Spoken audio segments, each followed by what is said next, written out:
What's up, guys? This is Dave with Whitetail Obsession Outdoors. Today we're going to jump right into it, but I want to teach you the benefits of foliar feeding and why I've implemented it on my own property the past 5-6 years. I've used this technique over the years and have been working close with Jeff, the owner of Antler Grow. I've seen the data and the research and the data and stuff, how Frank, the scientist for Antler Grow, helped develop this product and how it all came together. And this will be a little bit longer of a video, so I hope you guys can stay tuned with it, and I'll run them through. It's going to be informational packed, and I would highly suggest that you grab some coffee, a snack or something, and follow along, because I'm going to answer a lot of questions that has came up over the years, and hopefully at the end of this video you have some useful information that you can implement on your own properties, and you can teach your friends and all that to help save money, because at the end of the day we all want to save a dollar, and I believe personally with foliar feeding you save money and you get more bang for your buck, not only for like I said, saving money, but you'll get better wildlife, a better attraction to your property. So I drew a bunch of stuff on here. Don't get confused with it yet, but we're going to start up here at when you are granular feeding a food plot, no matter what it is, a half acre, 3 acres, 6 acres, 50 acres, doesn't matter. Typically when you get that soil sample, okay, it's most likely going to recommend around 150 to 300 pounds of fertilizer per acre. And that's a granular fertilizer. It can be triple 10, it can be triple 13, triple 19, 2020, 5, 10, 15, whatever it is, doesn't matter. It goes at a high rate because your soil can only hold so much. And that goes into your CEC down here, which your CEC is the ability of that soil to hold nutrients in that, whether it's lime, fertilizer, water, doesn't matter. It's the ability to hold that in there. You go at a high rate on granular fertilizer because not all of that is going to be utilized. It's not going to be absorbed in the plant and absorbed in the seed. If we go over to my description here, okay, blue dots are your seed and red is your fertilizer, NPK. I didn't decipher which was NPK, but just know that the red is fertilizer. Okay, when you broadcast your seed out, okay, you're broadcasting the recommended rate, say it's buckwheat and you're going at 50 pounds an acre, okay? If you go, you have a seed, whatever it is, every few inches or so. When you start granular feeding that with your fertilizer, okay, how many granulars of NPK is going to land next to your seeds? Okay, you're going to have a seed here, seed there, seed there. This is an extreme situation, but it's just a demonstration of why you have to go at a high rate when you granular feed, because you're not, a granular NPK would have to land right next to that seed to be able to benefit that seed and develop a root structure and a plant. Now, when you are able to disc that granular in to the soil, it benefits greatly because you get less runoff and you incorporate that into the soil, and it's actually down into the soil 3-4 inches, which benefits the root structure. Now, if you look at this plant here, I drew this as well. This is a plant. I suck at drawing, but when you incorporate that fertilizer into the soil, you get less runoff, but it also puts it at a depth that the root system can actually use. Okay, so that's why you go at a high rate, because if you have low pH, the soil can't even utilize that fertilizer because the pH is low. It kind of binds it up. People throw it on top of the soil, don't really work it in, you get runoff, and it's not down where the roots go. If you look at this is your soil, the black line. Your roots are below the soil, obviously. You feed on top the soil with your granular, and it just sits on top. It's not incorporated into the soil. It rains, you get runoff. If you're using nitrogen, urea, It evaporates. If you don't get rain within a day or two, you lose, whatever it is, 50, 60, 75% of your urea because it wasn't incorporated into the soil. You didn't get rain right away, and it just evaporates. So that's the demonstration of that, and why you have to go at such a high rate. And most times your soil can't even hold that, so it's better to do split application. So there's so many variables when you granular feed. What I like to do is granular feed to the soil's capacity, which is your CEC. If your CEC is, say, a 10, then I would granular feed to that soil's capacity to be able to hold those nutrients. Okay, so if your CEC is a 10, then I would just times that by 10, and it's 100 pounds. That means that your soil can hold 100 pounds of fertilizer, technically. I've made many videos about this in the past. I'm probably, one of the only few channels on YouTube that actually started talking about CEC and things like that a couple years ago. And because it's a thing, people want to save money. Well, if you're fertilizing 200, 300, 400 pounds an acre and your CEC is low, you just wasted hundreds of dollars into the soil because it can't even be utilized. And if you have low pH, then it just adds another wrench in the mix there, because your soil, it just won't utilize it, and your plants will suffer later on. Now, consider that deer eat 5 to 8 pounds of food per day, right here. 5 to 8 pounds. That's a lot of food. Times that by how many deer you actually have on your property. That is a lot of food. Hundreds of pounds of food per day. And if you're in a closed canopy forest, you don't have regeneration of woody browse and shrubs and bushes and briars and forbs and things, and the deer are going to suffer when this situation happens. When you have a closed canopy forest, it's just not very beneficial on your end to actually feed the deer. And with that said, is when you have a field edge, okay, this is where foliar feeding comes in handy, because foliar feeding, you can actually spray all that browse on there, and you just doubled your tonnage per that acre or whatever it is that you're spraying, because you're going to get bigger leaves, the plant's going to grow rapidly, and the deer are going to be attracted to that, so they can achieve this 5 to 8 pounds of food per day. Now, this is obviously a mix of food. It could be bushes, briars, woody browse. It could be supplemental feeds such as a food plot, acorns, apples, fruits, persimmons. Doesn't really matter. Blueberries, blackberries, doesn't matter. All you need to know is deer eat 5 to 8 pounds of food per day, depending how big they are and what's available to them. And you can't deny that food, actual food, in Mother Nature, green and growing plants, is what fuels our deer herd. It's not something that we dump on the ground. It's not some kind of supplemental feed that comes out of a trough. Okay, that stuff is, when a deer is fenced, like in a fenced area where they're doing research and things like that, they're fed this granular, mineral or some kind of supplemental block feed, corn, whatever.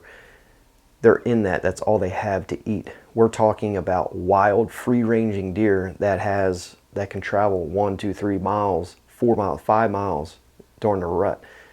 We're talking about a wild deer. Okay, how many deer are you really going to benefit, if any at all, when you're dumping something on the ground, forcing a deer to eat dirt? They're not chasing the dirt, as many people will say. They're chasing the salt in there, the salt and different flavors that's in that product. Okay, that they're not chasing the dirt, they're chasing the salt and flavors, whatever's in that product.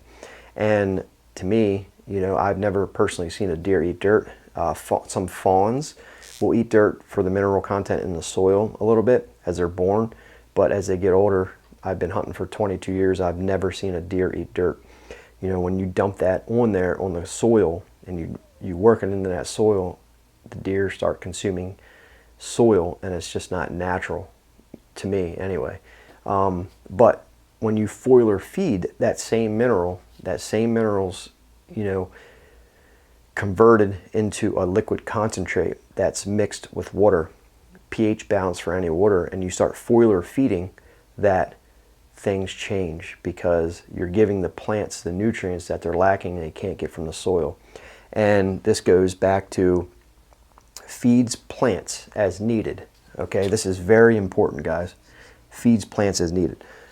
What you need to know is the key factor in antler grow, okay, is that this product already has a sticker and surfactant mixed in on the building process. Okay, this separates this product from all the products on the market because there's only like 3, 4, maybe 5 people in the world that know how to make antler grow, because a lot of companies sell micronutrients, quote unquote micronutrients, but most of the times it's in fertilizer. They create that fertilizer and they add minute mixtures of micronutrients in that product. So it's not a straight micronutrient product. This is chelated micronutrients, and it takes like 2-3 days to mix. And we always make a joke is, you know, it's not made in somebody's house. It's not made in a bathtub. You know, this product it takes days to make in giant 500,000 gallon mixing tanks. And the key to this, the whole thing, is that they're chelated and there's a sticker and surfactant added in that mixing process. You know, it's companies can't figure out how to make it, you know, with that sticker and surfactant. When you start adding that, it's like oil and water. But Antler Grow has figured this out 15 years ago, and they can make this. They mix it with the Antler Grow, or with the surfactant and sticker in there. And it's funny, we go to like trade shows and stuff, and then you'll have other mineral companies that kind of hang around the booth and they start asking questions, trying to fish for information on how it's made. And then I remember one year we went to a trade show. I won't name the company obviously, but the owner of the company hung out in the booth, more in that booth than their own booth, because they're intrigued on how this is made. They get it. They know why, you know, why it's made and used, and how it benefits the wildlife, and they're fishing for information on how to mix this up. And obviously, like I said, there's only like 3, 4, maybe 5 people or something like that that know how to make this, and I am not one of them.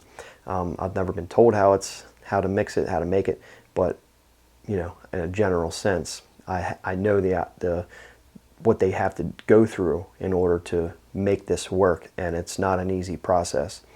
And feed plants as needed is that you foliar feed a plant. Say you foliar feed a soybean plant, okay? You spray the leaves on there. That sticker and surfactant hold that to that plant. It cannot be washed off. So not only does the surfactant loosen the pores of the plant to allow that plant to ingest it, but now you have the sticker that's actually holding the mineral on the outside. So now you have the mineral content, the micronutrients, in the plant and on the outside of the plant. The reason this is important is because it allows that plant to feed it over time. So let's say, we call it the shotgun effect, because you have molybdenum, cobalt, you know, zinc, and all kinds of different things in here that is stuck to the outside of that plant. When that plant all of a sudden needs a little bit of zinc, the sticker is holding that mineral to the outside, and it's there ready to go. So when the plant needs it, it utilizes it, absorbs it, utilizes it. When it needs something else, it uses it. It's already there, stuck on the outside. It cannot be washed off. You can spray, it can rain 30 seconds later, a minute later, 2 minutes later, doesn't matter. It cannot be washed off, and that's extremely important because it feeds that plant over time. It builds up in the tissues and the stem and the root system of that plant, and it never leaves the plant. They've done tissue analysis on plants, you know, over the years. They found that it actually stays in that plant for up to a year. We recommend spraying every 8 weeks or so.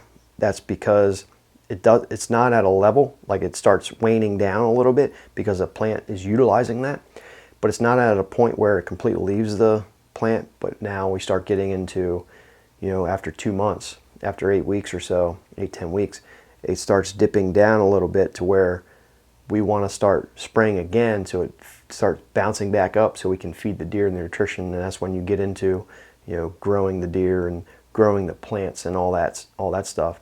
So we recommend every 8 weeks or so. But if you were to let that go, the numbers, are gonna dip down, but they're still gonna be there as time goes on, just at lower levels in that plant. So when you do this foliar feed with a sticker and surfactant, 100% of this is utilized. It's because you're feeding the plant directly. You're bypassing the soil. You're not dealing with the issues of CEC. You're not dealing with the issues of low organic matter. You're not dealing with the issues of runoff. And you're not dealing with the issues of low pH where the fertilizer can't be absorbed through the plants. It's there on the leaf and it cannot be washed off. When the plant needs it, it uses it. And like I just said, it's stuck on the outside and the inside. This is so important because the plant absorbs that micronutrients, and you start, the plant becomes healthier, and now it's also stuck on the outside of the plant. So when a deer takes a bite, not only are they getting the mineral that's stuck on the outside, they're also getting a more nutritious plant because you just boosted the health of that plant. You boosted the digestible proteins, the mineral content in that plant. The biggest deer is shot in swamp bottoms and in agriculture areas, and that's not a coincidence. It's because everything, in swamp bottoms, everything washes downhill, so you have all the nutrient-rich mineral plants in the bottoms. Agricultural areas, because it's food. There's tons of food. There's no shortage. You have hedgerows and open fields where browse and stuff grows on the hedgerows, and the farmers are putting some TLC into the fields with liming and fertilizer and calcium, that's building up in these plants. And now there's farmers that's big into micronutrients and foliar feeding is because they see the reward in it, and it's a very powerful tool to add to anybody's toolbox. It's reasonably priced to do, and it saves you money on granular fertilizing. Fertilize, like I said, at half the recommended rate. If it calls for 300 pounds, use 150 pounds, and then foliar feed after that. And you get more bang for your buck. 100% is utilized, and you don't have to deal with the issues of soil. The whole key with this whole thing, okay, is TLC. NPK, lime, micros, CEC, organic matter. Okay? When you are trying to grow deer, trying to increase the amount of food that's on your property, okay, you have to put TLC into it. Nothing is done easy in life, and that's the same with your property, same with deer. Deer get bigger by nutrition and birthdays. If you don't let the deer get bigger, give them a birthday, then they're not going to get bigger. There's nothing in the world, okay, nothing, no matter what it is, that you can put out and then 6 months later you're going to have giant bucks. It doesn't work that way. It's marketing, and it's just something that you can't buy into, but people do because they see these commercials on television on, people are dumping out these minerals or doing this or putting out these blocks or even foliar feeding, and it doesn't happen that way. It takes time, year after year after year, and it builds up in their systems and allows them to grow over time. If you ever seen a deer where the bases are really smooth, that's poor nutrition. When you start getting into the agriculture areas and areas where they have higher nutrition, okay, you start getting the bumps on the bases. They're called nodules. When you get those nodules, that's a highly healthy, nutritious deer from feeding on nutrient-rich soils from the plants that are grown there and the crops and the soybeans and all that stuff. So when you get those nodules on that base, that's high nutrition. And with calcium and liming, I see guys using liquid lime, and if you're trying to grow deer and have a healthier deer herd, liquid lime is not the thing to do, because liquid lime, it may change that pH in that soil for a month, 2 months, 3 months tops, if that. Then all of a sudden, all the calcium in your soil and the fertilizer that you added, it can't give it to the plant no more because your soil pH just dropped way below the optimal range of 6.5 to a 7. So now the plants aren't giving the nutrients to the animals because your pH is low. So TLC is lime. You know, put actual lime out so you can correct the problem of low pH, and you raise the pH to a 6.5 to 7 so you can feed that plant, so that plant has the ability to utilize the nutrients in the soil to be able to feed the wildlife for every day out of the year instead of 2 months or a month, because the soil, you use liquid lime and the soil's, you know, back to where you started from. You know, liquid lime is a quick fix in some areas that you can't get equipment to, but for the long-term benefit of general deer health, you want to actually lime the soil, fix the problem by incorporating green manure and CEC into the soil and building that soil up so you can actually hold more nutrients. The whole goal with this is to get your CEC above a 10 to a 12. You know, I have some areas that I have increased the CEC to 14s and 16s, and one spot I have an 18. But the higher you can get that CEC up, the more lime that soil can hold, the more NPK it can hold. If you're granular feeding, such as micronutrients, they have that. It can hold more of that, but it gives you more bang for your buck over time, and you will need less fertilizer, granular fertilizer, because your soil can actually hold it. It's not running through that soil like sand per se.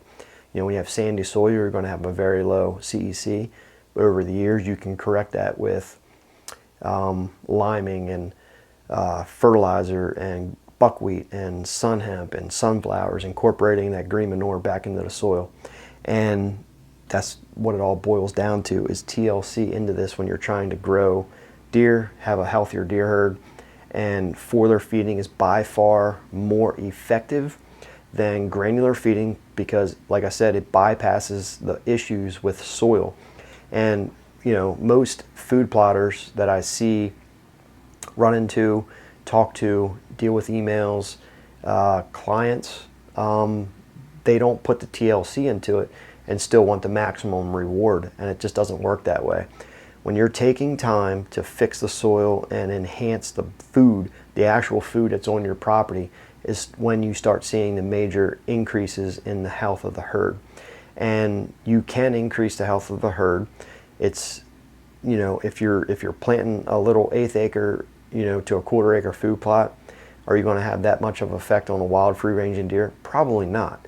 But you can still add the attraction there with foliar feeding, correcting the soil, so you can have a better hunt. And that's what we all want, is a better hunt. You know, I'm not a trophy hunter. I like shooting bigger deer, but I'm not a trophy hunter. If a deer excites me, I'm going to shoot it. And the whole point of all of this is to have a better hunt and attract deer to your property, to have excitement and joy in what we do. And, you know, we want our time, you know, we're always busy. So when you go out to hunt, you want to be able to see deer and make it efficient.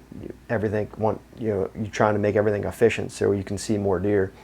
When you start getting into the larger acres on properties where, you know, people are getting into now, and you start planting, you know, 5, 10, 15, 20 acres of food plots, and, you know, you have clear cuts, and you're working on the timber and stuff, and you have all this browse, and you're increasing that tonnage per acre, so the deer can actually consume 5 to 8 pounds per day. That's when you start seeing the major jumps. And then when you foliar feed that micronutrients or the foliar feed NPK, everything just jumps. The ribs on deer stop showing. They fill out. They have more digestible proteins, more sticks to the ribs, and it's just a better way of doing things when you actually increase the food value on your property. Any questions? Post them down below. I will reply to everybody's comment. If you have any questions at all, give the video a thumbs up. Subscribe to the channel. Here to help you guys, and we'll see you on the next video.